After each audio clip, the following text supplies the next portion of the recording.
Hey everybody, welcome to another Cycling Labs video review. Today we're going to look at these little beauties, the See.Sense Ace rear and front tracer lights. We'll do a bit of an unboxing and then we'll have a look at the lights in some detail. So, take them out of the box. What do you get in your box? A pair of lights. One front and one rear, quite small as you can see. Very easy to hold in the hand. You get the instruction manual, a set of clips and mounts. So there are some little rubber stoppers that help you mount it to the bike, some little aero mounts there for putting on things like aero seat posts, etc. Get a selection of the now ubiquitous O-rings, little rubber bands. They're all there for doing your attaching to the bike. Some clips, a little clip there to go on your saddle bag, back of your jersey, something like that. It's a USB charging cable. And in this bag, I think there are, again, more of the same. Exactly the same contents as the first bag, except there's only one clip to put on a saddle bag or back of a jersey or something like that. Another handlebar or seat post clamp, and another great big bunch of rubber bands. So, these lights, they're made by a company called See.Sense, made in the UK. They work by a rechargeable battery. It's a small access port at the back there. Big selling point for these is that they have motion sensors in them. So when you are moving on the bike, you come up some rough terrain, potholey roads, stony ground, something like that.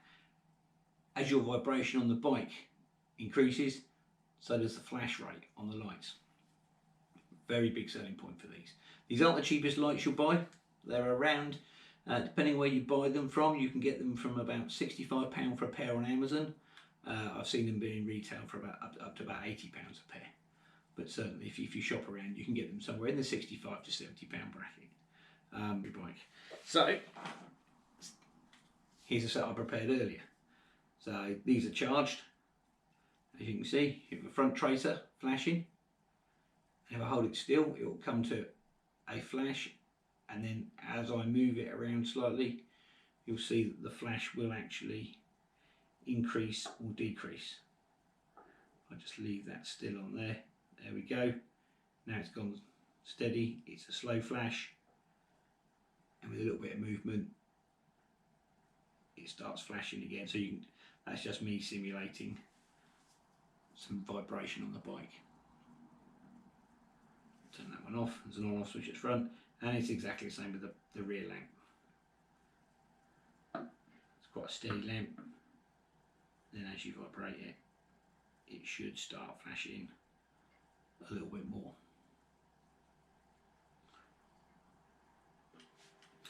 One of the other features of these lights is that they've actually got a smartphone app. So if you've got an iPhone or an Android phone, you can download an app that goes with these lights. They are Bluetooth enabled, and they are even ANT Plus enabled as well, if you have ANT Plus devices on your bike, such as GPS and that type of thing. But you can link these to your Bluetooth app, and with your Bluetooth app on your phone, you can do, you have various functions. You can actually switch them on and off. If I switch the front one on, rear one on, sorry, and I can also switch on the front one from the app, which might seem a little bit of a gimmick, but can be handy if you put on your bike, you put the back one. I tend to clip the back one on my jersey. I turn them off now.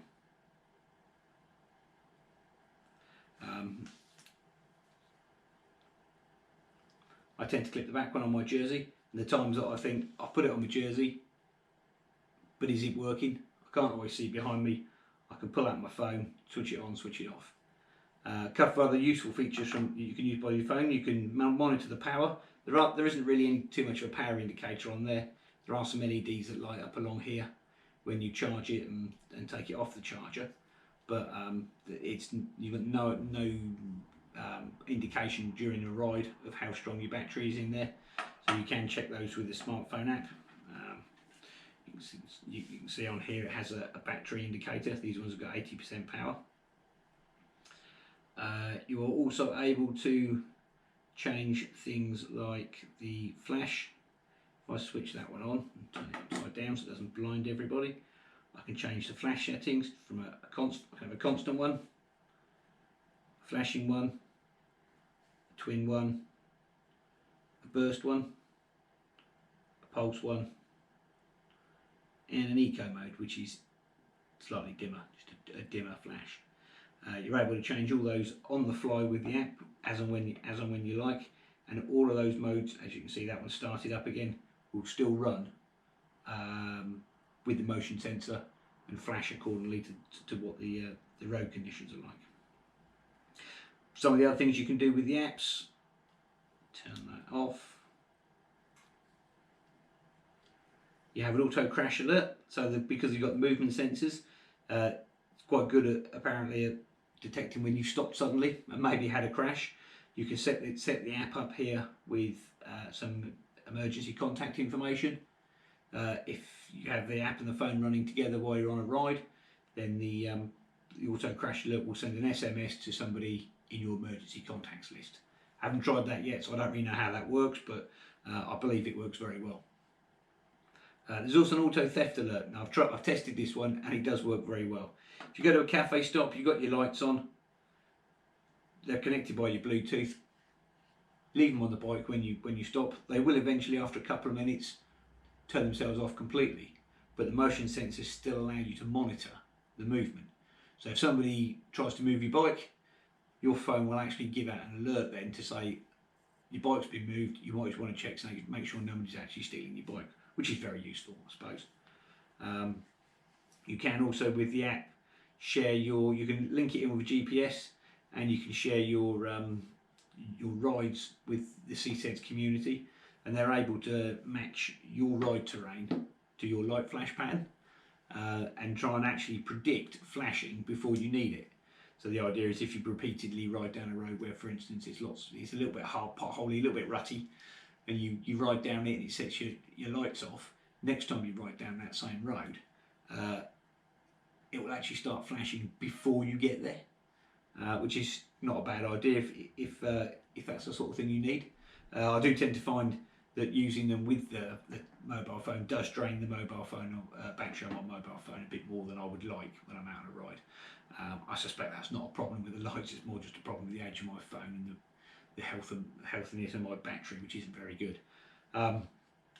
But yeah, in practice it actually works very, very well.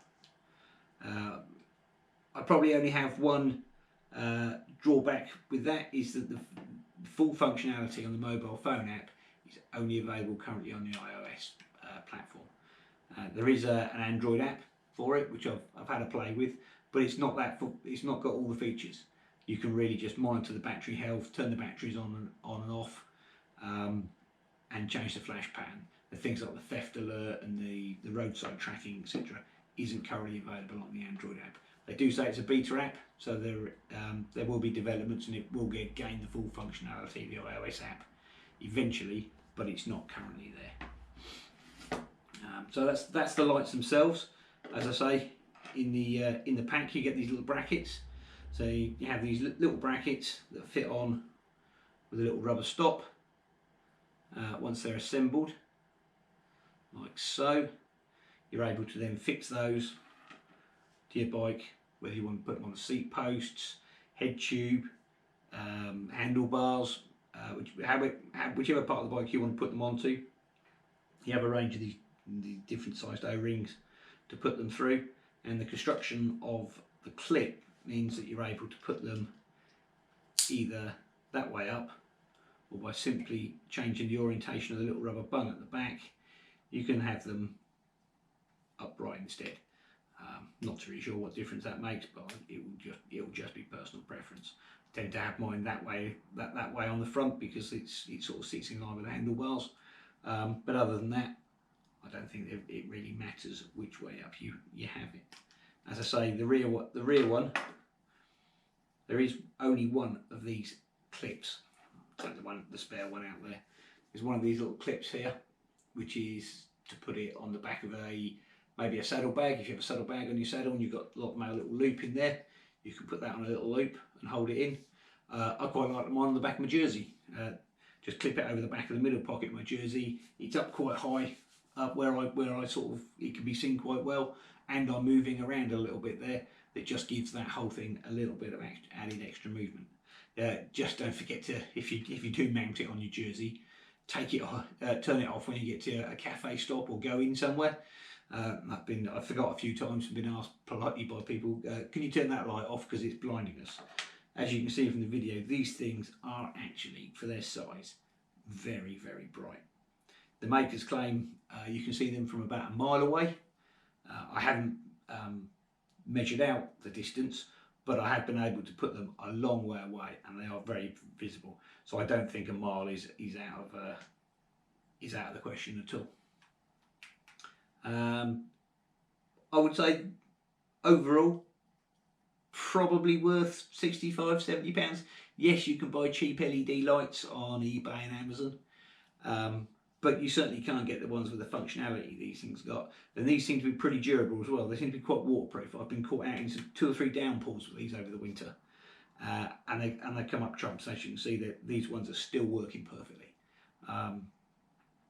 So I think they're probably worth £65–70 of anybody's money, really. If you're in the market for some, get some. I think tracers aren't used enough on bikes. You see a lot of cars now have daylight running lights. A lot of cars have a small headlight on permanently, no matter what time of day they're running. And I think it's a good idea for cyclists to do the same thing. Anything we can see that helps us be more visible to other road users, it's got to be great. And these things stuck on the front and rear of your bike will help those other road users see you easily, and they last a long time. On the bike, on rides, we've done 8 to 10 hours worth of riding with these, and they're still going strong at the end of it. The makers claim around about 2 hours on constant, something like 10 hours on flashing, and 25 hours, 30 hours according to the packaging on eco mode. And certainly the tests we've done on constant and flash mode, we've agreed with their claims. So I have no hesitation to think that the eco mode won't also go for the full 30 hours. I have to say I haven't tried that as yet. I think if you're riding for 30 hours on a bike, your lights is probably the least of your worries. You've got other things to think about. But they're chargeable by the now, again, ubiquitous USB micro cable. There are a couple of small cables included. So should you be out for a long day, or you want to you're away for an overnight tour, something like that, they should be fairly easy to recharge, either from some sort of mains adapter if you have one with you, or from a battery pack. I always carry a small USB battery pack with me just in case I have a problem with the phone battery or with lights, etc., or my Garmin. So with one simple cable, I could charge those if I needed to top them up during the day. But overall, 4.5 out of 5 stars for me. If the Android app had been working fully, I'd have probably given them 5 stars. But as I say, I bought one pair at the bike show in September, and I bought another pair as a spare pair, which I've just unboxed, just to keep me going through the winter. Thoroughly recommended. Thanks for watching this video and this video review. If you want to see more of my videos, subscribe to my YouTube channel, or check us out, cyclinglabs.net, for more great advice, reviews and other cycling related content.